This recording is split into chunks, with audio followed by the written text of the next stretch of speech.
What up, what up, what up, what up, what up? It's your boy Prez, the host of Draft Strickland, and we're here today with another Draft Strickland bonus video corner.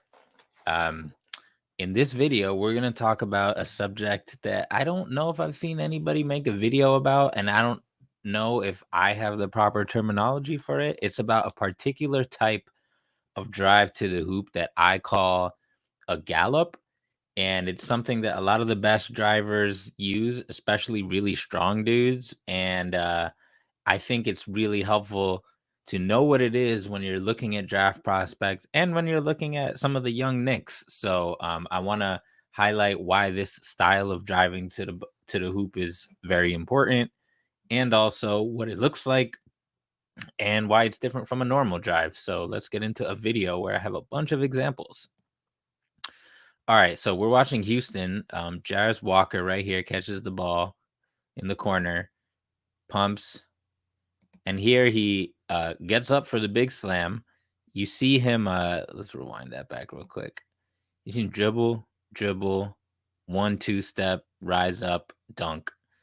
He's a big time athlete, but sometimes he plays a little bit less strong and less athletic than he is. And here's an example of that. Watch this drive. Dribble, and then he just kind of goes with the weak scoop. And the best way I can describe the difference between these plays is kind of the cadence of the drive. So in a normal drive, you'll see it's almost like dribble, shot. It's pretty predictable. You know when they're going to dribble, when they're going to take the second dribble, when they're going to shoot. In a gallop, there's little half notes of pauses where you don't know if they're going to dribble again or if they're going to hold the ball and then burst or change directions. Zion Williamson is the best in the NBA, possibly the best ever at this kind of drive. So let's watch some examples of him getting into it. Dribble, and you see his feet. He takes two quick steps at the end. So the two quick steps at the end are kind of a feature of this sometimes, as opposed to taking longer strides with more regular distances. You switch from longer strides to shorter strides. So it's almost like a butt up kind of rhythm to the steps. Let's watch this video of JB and then RJ. Here, RJ kind of gets stuffed.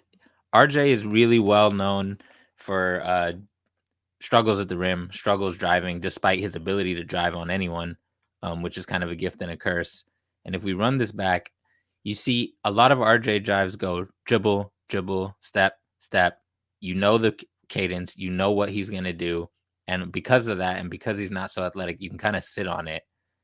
Dribble, up. And then contested by Corey Kispert, who's not the most lockup defender in the world. Let's watch another clip of RJ.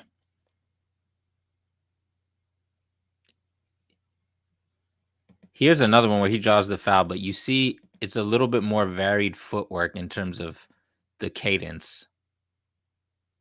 Boom, power dribble, 1-2, 1-2. A little bit harder to get in position if you don't know when he's going to turn and just shoot towards the hoop. Let's go back to Zion. Hezzy, ball pickup right here, and then 1-2, real quick up to the hoop. It also, I think that short combination of two steps that are shorter lets you just adjust to what the defense gives you. 1-2. Those last two steps he takes super quickly allow you to decelerate a little bit so you can avoid the contact here, right? They were trying to draw the charge, but he slows down just enough to switch directions and draw the block. 1-2. Boom. Same thing here. It lets him decelerate and change directions just slightly enough. 1-2. Boom. Lets you get to that inside hand.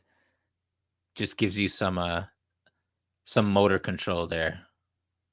Another one. Let's go. Cross. 1-2.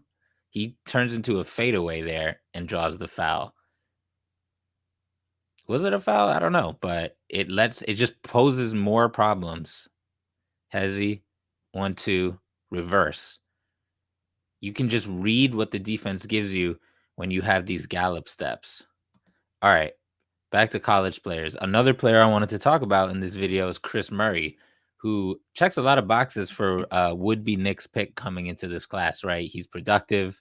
He has good size, big wing size. He can shoot it a little bit, and he can score on the interior. He is somebody who could benefit from this a little bit more. There you go. He had kind of like a RJ drive type drive right there where it's dribble, dribble, step, step. He didn't really take the quick 2 steps to slow down that you saw Zion take. Let's watch it again. 1-2. Here you go. On this one, he did the gallop. Those last quick 2 steps. Let me see if I can run it back real quick. Where the hell? Let's see here.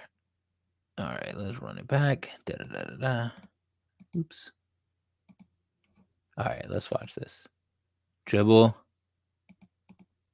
1-2. Boom. Lets him get into the floater.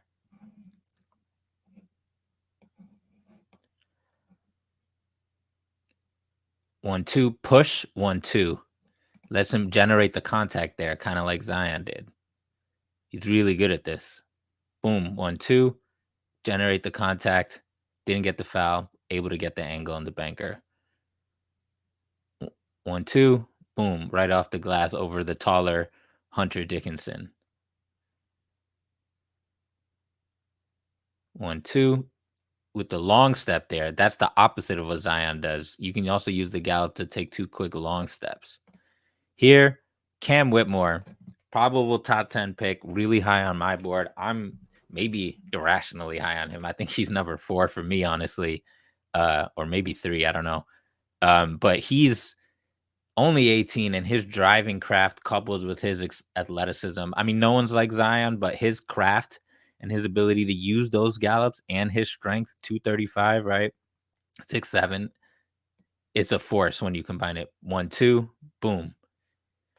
He knows how to use that quick boom, boom to generate contact and change his angles on drives. And he has handle, which makes it tougher. Boom, cross, boom, 1-2, right off the glass. It's not 1-2 predictable. It's sudden, jarring. You can't do anything with it. Fake, first step, boom, 1-2, stop. Didn't make it, but you saw how it lets him power through guys without being out of control. Boom, 1-2, right to the cup. It's going to be a problem, man. Other people aren't as high as him. All right, let's go back to RJ. Boom, 1-2. Look at that. Look at that. Look what happens when RJ does that. I wanted to put some RJ clips towards the end of this video just to show you, he's been hooping lately, particularly from 2. And he's been slowing it down, using the half spin a lot and then using the gallop dribble a lot lately, a lot more than he used to. 1-2, boom, with the stride length versus the Lakers where he killed from 2-point range. And then versus Big Al, 1-2, lets him take the contact and then finish.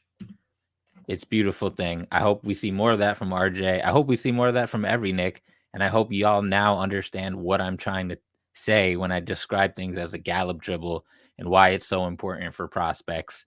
It's a really useful skill for 2-point scoring in the NBA, which is a lot harder than 2-point scoring in college.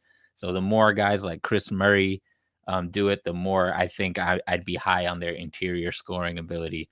And guys like Jarvis Walker, until they learn to do that regularly, they're not going to play up to what they could be with their strength and their agility and their speed. He's an amazing prospect, top 10 guy, but until he learns to drive like that, he's going to be a little bit below the rim and a little bit weak on not wide open shots. So hopefully he develops that. He's still only young. He's almost 3 years younger than Chris Murray. So he's still got plenty of time and to fulfill that skill on offense and become a more complete player. This is Prez for Draft Strickland, nerding out for y'all for YouTube, and I'll catch you next time.